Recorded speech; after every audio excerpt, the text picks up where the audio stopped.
Dear friends and dear students, welcome to our YouTube channel E-शिक्षा Rajasthan. Let's start the good class. Morning बच्चों, कैसे हो आप। आज हम क्लास सेकेंड का सेकेंड चैप्टर पढ़ेंगे। फर्स्ट अपन ने लास्ट वीडियो में पढ़ा, होमवर्क किया ना आपने।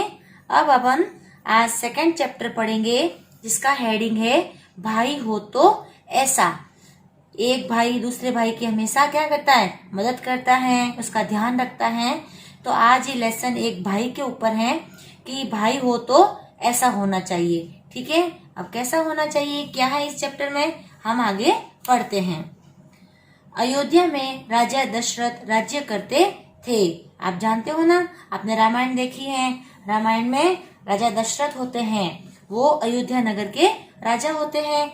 उनकी 3 रानियां थी, जिसका पहले का नाम था कौशल्या, सुमित्रा व कैकेयी। ये 3 रानियां थी उनके, किनके, राजा दशरथ के। जब वृद्धावस्था मतलब जब वो बूढ़े हुए, तभी तक भी राजा की कोई संतान प्राप्ति न हुई। जब वो बूढ़े हुए तब तक भी उन्हें कोई संतान प्राप्ति नहीं हुई, तो वे बड़े चिंतित हुए, उनको चिंता होने लगी। उनके कुल गुरु महर्षि वशिष्ठ ने कहा, जैसे उनके अपने परिवार के कुल गुरु थे महर्षि वशिष्ठ, क्या नाम था उनका, महर्षि वशिष्ठ ने कहा कि राजन, आप पुत्रष्टि यज्ञ करवाइए। कौन सा कर यज्ञ, पुत्रष्टि यज्ञ करवाइए, इससे आपको संतान प्राप्त होगी, या आपको पुत्र रत्न की प्राप्ति जरूर होगी। राजा दशरथ ने ऐसा ही किया। उन्हें 4 पुत्र रत्नों की प्राप्ति हुई। 4 लड़के हुए उनको, राम, भरत, लक्ष्मण और शत्रुघ्न। ये 4 लड़के थे उनके। 3 रानियों से उन्हें 4 पुत्र रत्नों की प्राप्ति हुई। राम सबसे बड़े थे, उनकी माता का नाम कौशल्या था। तो राम की माता का नाम क्या था, कौशल्या। भरत की माता का नाम कैकेयी था, तो कैकेयी से एक संतान हुई, उनका नाम था भरत। और लक्ष्मण और शत्रुघ्न की माता का नाम सुमित्रा था। तीसरी रानी थी सुमित्रा, उनसे 2 बालक हुए, लक्ष्मण और शत्रुघ्न। ये आपने देखा ही है रामायण में। फिर एक बार की बात है कि राम के युवराज बनने का समय आया। अब वो बड़े हुए बालक, तो सबसे बड़े राम थे, तो राम को युवराज बनने का समय आया। अब जो कैकेयी थी ना, कैकेयी की दासी मंथरा को यह सहन न हुआ। तो सब रानियों की अपनी अपनी दासियां होती हैं जो उनका काम करती हैं। तो कैकेयी की दासी का नाम था मंथरा। उसे ये बिल्कुल भी सहन नहीं हुआ, तो उसने क्या किया, उसने कैकेयी को राम के विरुद्ध उकसाया। कैकेयी को बहुत उल्टा सीधा बताया कि तुम्हारा पुत्र तो भरत है, राम क्यों राजा बने, तुम अपने पुत्र को राजा बनाओ। इस तरह उसे कई तरह की बातें से उसे उकसाया। इस पर कैकेयी ने राजा दशरथ से अपने पुत्र भरत के लिए राज्य और राम के लिए 14 वर्ष का वनवास मांगा। अब कैकेयी ने जिद की कि नहीं, राजा तो मेरा बेटा भरत ही बनेगा, और राम को जो है आप 14 साल का वनवास मतलब वन में जाने के लिए कह दो कि वो वन में ही रहेंगे। अब पिता की आज्ञा का पालन करते हुए श्री राम वन को चल दिए। अब श्री राम जी भी, उनको पिता ने ऐसा कहा, अब क्या करे, वो परवश हो गए और उन्होंने अपनी पत्नी का कहना माना और उनको राम को 14 वर्ष का वनवास के लिए कह दिया। और वो पिता की आज्ञा का पालन करते हुए राम जी वन की ओर चल दिए। साथ में कौन कौन थे, उनकी धर्म पत्नी सीता जी और छोटे भाई लक्ष्मण भी साथ हो लिए। तीनों लोग अब वो जो है वन के लिए निकले। जिस समय श्री राम वन को गए, भरत जी लघु भ्राता, लघु का मतलब होता है छोटे भाई शत्रुघ्न के साथ अपने ननिहाल में थे। उनको पता ही नहीं है भरत जी को कि राम जी को वनवास मिला है। जब राम को वनवास मिला तब भरत और शत्रुघ्न अपने ननिहाल में थे, नानी के घर पे थे। वहां से उन्हें तुरंत अयोध्या लाने के लिए दूत भेजे गए। जैसे ही उनको वनवास दे दिया, तब उनको वापस अयोध्या लाने के लिए वहां से दूत भेजे कि अब आप जाकर भरत और शत्रुघ्न को लेकर आओ। अयोध्या जी पहुंचकर जब भरत को अपनी माता से यह ज्ञात हुआ कि बड़े भैया राम को वन भेज दिया गया है, जब उन्हें पता चला, वापस अयोध्या आए, उन्होंने पूछा कि भाई राम कहाँ हैं, तब उनको सब बातों का पता चला कि उनको तो वनवास मिल गया है। तो उन्होंने अपनी माता कैकेयी को बहुत बुरा भला कहा, क्योंकि उन्होंने ही भेजा था ना, उन्होंने ही अपने पति दशरथ से यह वचन लिया था कि राम को वनवास मिले और भरत को राजा का राज्य मिले। तो वे तुरंत श्री राम को मनाकर वापस लाने के लिए चल पड़े। जैसे ही उन्हें पता चला तो वो जल्दी से वापस अपने रथ पे बैठकर श्री राम के पीछे पीछे गए और उनको मनाने के लिए गए। चित्रकूट, जहाँ वो पहुंचे उस जगह का नाम था चित्रकूट, एक जगह का नाम है जहाँ पर ये राम जी, सीता जी, लक्ष्मण सब वहीं थे। तो चित्रकूट में भरत जी की श्री राम जी से भेंट हुई। तो राम जी भरत जी से कहाँ मिले थे? चित्रकूट में। और वे अपने भाई के चरणों में गिर गए, चरणों मतलब उनके पैरों में गिर गए और वापस अयोध्या चलने के लिए उनसे प्रार्थना की। हाथ जोड़कर कहने लगे, ये देखो हाथ जोड़कर कहने लगे कि आप चलिए हमारे साथ वापस अयोध्या, मैं आपको लेकर ही जाऊंगा। श्री राम जी पिताजी की आज्ञा पालन हेतु वापस नहीं गए। उन्होंने कहा कि नहीं, मुझे अपने पिताजी की जो आज्ञा है उसका पालन करूंगा और जब तक वो नहीं कहेंगे मेरा टाइम पूरा नहीं होगा, 14 वर्ष का वनवास, मैं वापस नहीं चलूंगा। भरत जी उनकी चरण पादुकाएं लेकर अयोध्या लौट आए। काफी मिन्नतों के बाद भी जब राम जी नहीं माने तो भरत जी श्री राम जी की चरण पादुकाएं मतलब उनके जो चप्पल थे ना वो लेकर अयोध्या आ गए और उन्होंने श्री राम जी के ही नाम पर साधु वेश में 14 वर्षों तक राज्य का कार्य देखा। वो सिंहासन पर नहीं बैठे, उन्होंने बाहर एक छोटी कुटिया बना दी और उन्होंने भी साधु का वेश धारण किया और वहीं बैठे बैठे सारे राज्य का काम भी किया। भरत जी श्री राम जी के आदर्श भाई थे। जो राम जी के छोटे भाई थे भरत जी बहुत ही आदर्श थे, तभी तो उन्होंने राजपाट को स्वीकार नहीं किया और अपने भाई वो भी जो वन में गए हुए थे ठीक उसी प्रकार उन्होंने भी वनवासी की तरह 14 साल काटे। उनके जैसा त्यागी, तपस्वी, धैर्यशील व भातृ प्रेमी होना असंभव है।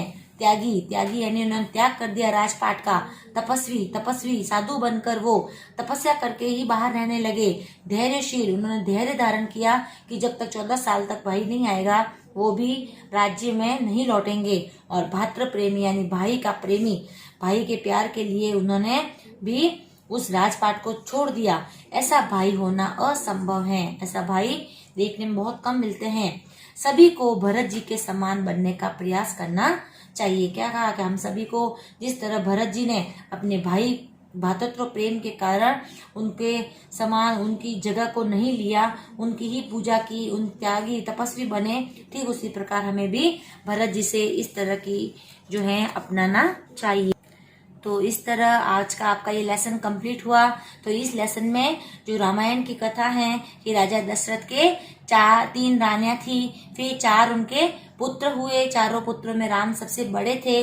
जब राम को राज्य मिलने लगा तो कैकेयी की दासी जो थी मंथरा, उसने उसको उकसाया। उकसाने के कारण जो है वो राम को तो 14 वर्ष का वनवास प्राप्त हुआ और भरत को राज्य मिला, लेकिन भरत ने अपने भातृत्व प्रेम के कारण उस राज्य को नहीं भोगा और वो भी तपस्वी बनकर साधु वेश धारण करके राज्य करे, उनका काम संभाला और आखिरकार जब भाई उनके पास आए तभी वो उनके साथ रहने लगे राज्य में। तो इस तरह हमें इस लेसन से क्या शिक्षा मिलती है कि हमें हमेशा एक दूसरे का साथ देना चाहिए और जो भाई हैं भरत के जैसा बनना चाहिए और हर परिस्थिति में अपने आपको एक दूसरे का साथ देना चाहिए। ठीक है, तो आगे हम अपन अब इसके आज शब्दार्थ करेंगे।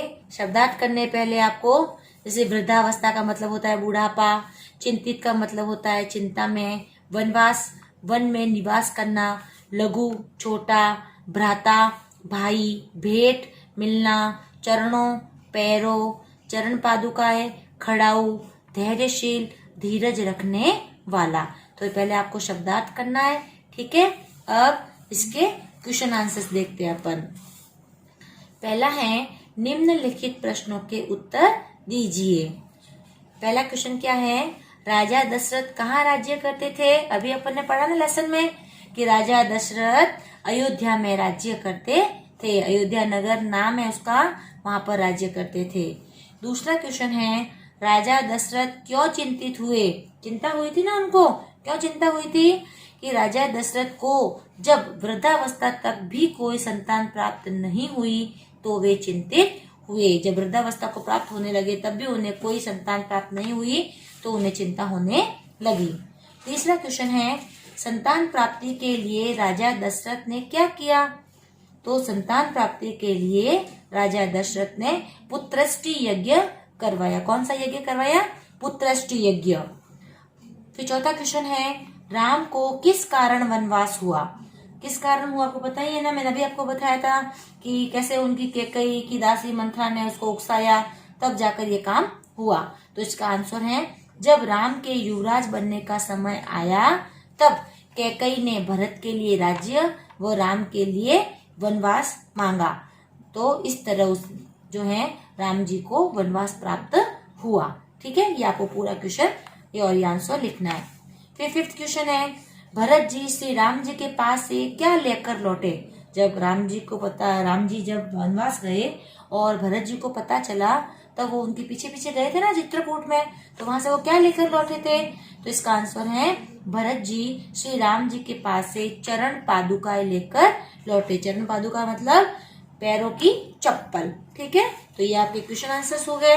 अब सेकंड ख क्वेश्चन है, नाम बताइए। ये कुछ क्वेश्चन है, इसमें आपको नाम पूछे हैं तो नाम आपको लिखने हैं। जैसे राजा दशरथ की रानियों के नाम क्या थे? तो कौशल्या, सुमित्रा और कैकेयी, ये 3 नाम थे ना। फिर दूसरा क्वेश्चन है, श्री राम जी की माता का नाम क्या था? कौशल्या। भरत जी की माता का नाम कैकेयी। लक्ष्मण जी की माता का नाम सुमित्रा।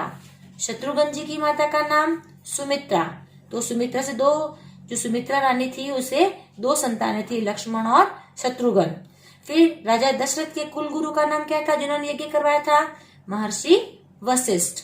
ठीक है, और लास्ट है कैकेयी की दासी का नाम, जिसने उकसाया था ना कैकेयी को राम के खिलाफ, तो उसका नाम था मंथरा। क्या नाम था उसका? मंथरा। अब ग क्वेश्चन है। ग क्वेश्चन क्या है? सही कथन के सामने सही और गलत के सामने क्रॉस, गलत का निशान लगाइए। तो पहला है, श्री राम चारों भाइयों में सबसे बड़े थे। हाँ, बड़े ही थे सबसे, तो राइट। फिर दूसरा क्वेश्चन है, कैकेयी नहीं चाहती थी कि श्री राम राजा बने।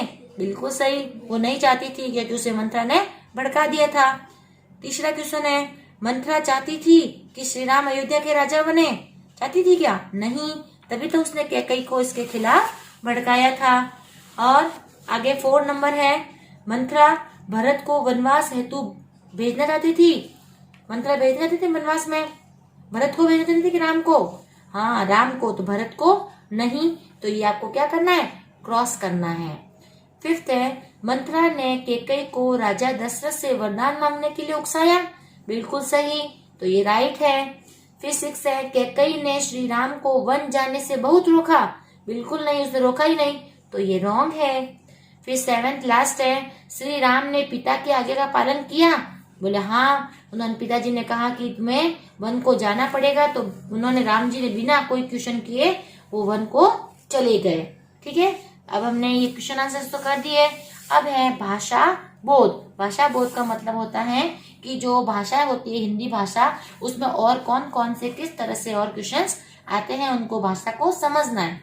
तो इसका है समझिए और लिखिए। ठीक है, समझ के अपने को लिखना है। पहला उदाहरण दे रखा है, ठीक उसी प्रकार अपने को ऐसे इसमें फिलअप करना है। ठीक है, जैसे रात दिन, कुछ नहीं करना है। जो बीच में जो डैश है ना, ये लाइन ये आपको दिख रही है जो, बस इसको हटा के और लिखना है, और कुछ भी नहीं करना है। एज इट इज वापस ऐसे कैसे लिखना है। जैसे फर्स्ट है रात दिन, तो इसको डैश को हटा के लिख दिया रात और दिन। डैश की जगह क्या आ गया? और। डैश को हटा दो और इसके बीच में और लिख दो। फिर भाई बहन, भाई और बहन। पशु पक्षी, पशु और पक्षी। डैश को हटा देना है बीच में से। धूप छांव, धूप और छांव। फल फूल, फल और फूल। दाल रोटी, दाल और रोटी। चांद तारे, चांद और तारे। माता पिता, माता और पिता। तो ठीक इसी तरह जो बीच में जो डैश लगे हुए हैं इनको हटा के अपने को और लिखना है, और ज्यादा कुछ भी नहीं करना है, एज इट इज रखना है। अब है बहुवचन लिखिए। जानते हो ना अपने हिंदी में कितने वचन होते हैं? 2, एक वचन और बहुवचन। तो बहुवचन का मतलब होता है बहुत बनाना, कोई एक है तो उसको ज्यादा रूप में लिखना। इसको पढ़ने के लिए आपको मैंने एक और वीडियो बनाया है, आप बहुवचन वाला वीडियो देख सकती हैं समझने के लिए। तो अभी अपन पढ़ेंगे बहुवचन। तो जैसे रानी का क्या बन गया, रानियां। कहानी का क्या बन गया, कहानियां। देखो जब भी अपन एक वचन से बहुवचन बनाते हैं ना, तो जो पीछे की मात्रा जो बड़ी होती है ना, ये एक वचन में तो बड़ी होती है, लेकिन जब हम इनका बहुवचन बनाते हैं तो ये मात्रा छोटी हो जाती है और पीछे या लग के ऊपर चंद्र बिंदु लग जाता है। ये अपने को थोड़ा सा इसमें चेंज करना है। क्या करना है, बड़ी मात्रा को छोटी बनानी है और या लिख के ऊपर चंद्र बिंदु बनाना है। ठीक है, जैसे रानी का रानियां, कहानी का कहानियां, चक्की का चक्कियां, मक्खी का मक्खियां। अब इधर देखो, इधर चेंज है, पादुका का पादुका। एक कुछ नहीं करना आपको, पीछे ए से एड़ी लगा के ऊपर चंद्र बिंदु लगाना है, तो इस तरह इसका बहुवचन रूप बन जाएगा। माता से माताएं, लता से लताएं, वार्ता से वार्ताएं। ठीक है, समझ में आया। अब अगला क्वेश्चन है, पढ़िए, समझिए और सुंदर लेख में लिखिए। कुछ नहीं करना आपको, जैसे ये लिखे हुए हैं उसको 3 टाइम एज इट इज, ऐसा कैसा, अच्छी हैंड राइटिंग में आपको लिखना है। ठीक है, जैसे तुर्गन लिखा हुआ तो आपको इधर भी सभी सेम वर्ड ही लिखने हैं। लक्ष्मण लिखा हुआ तो इधर भी यही लिखने हैं, इधर भी यही लिखने हैं। तो इन तीनों को सुंदर हैंड राइटिंग में ऐसा का ऐसा लिखना है, कोई भी चेंज नहीं करना है। और लास्ट क्वेश्चन है भाव बोध, कि हमें इस लेसन में कौन से भाव दिखे उसके बारे में कुछ क्वेश्चन के आंसर देने हैं। जैसे श्री भरत जी त्यागी थे, तपस्वी, धैर्यशील और भातृ प्रेमी थे। रामायण के प्रसंग के अनुसार उनके ये गुण किस प्रकार प्रकट होते हैं, पता लगाइए और लिखिए। पता लगाना है कि किस तरह उनके ये गुण हमें पता चलते हैं और इसके ऊपर ये लिखना है। जैसे त्यागी, तो इसका लिखेंगे कि भाई के वियोग में उन्होंने राजपाट का त्याग कर दिया। ठीक है, इस तरह उनके त्यागी होने का लक्षण पता चलता है। तपस्वी, श्री राम जी के वनवास जाने के बाद वे भी तपस्वी की तरह राजपाट त्याग दिया। जिस प्रकार तपस्वी को धन दौलत से कोई मोह नहीं होता है, ठीक उसी प्रकार लक्ष्मण जी ने भी साधु वेश धारण करके सारा जो थे राजपाट उनका त्याग कर दिया। फिर धैर्यशील, इसका लिखेंगे धैर्यशील बनते हुए उन्होंने 14 वर्ष भाई श्री राम का इंतजार किया कि नहीं श्री राम जी आएंगे, वही ये सारा राज्य संभालेंगे। फिर भ्रातृ प्रेमी, भ्रातृ प्रेमी का मतलब भाई के प्रति प्रेम, तो भ्रातृ प्रेम के कारण उन्होंने राजपाट का त्याग कर दिया और साधु वेश धारण कर दिया। साधु वेश धारण करके वो कुटिया बनाकर रहने लगे। ठीक है, तो इस तरह आपने इस लेसन से क्या सीखा कि हमें अपनों के लिए कुछ खोना पड़ता है और समय आने पर उनका साथ भी देना पड़ता है। ठीक है, तो इस तरह आपका ये लेसन कंप्लीट हुआ। इसको आप अच्छी सुंदर हैंड राइटिंग में अपनी नोटबुक में जरूर करना। ठीक है, चलो ठीक है, थैंक यू।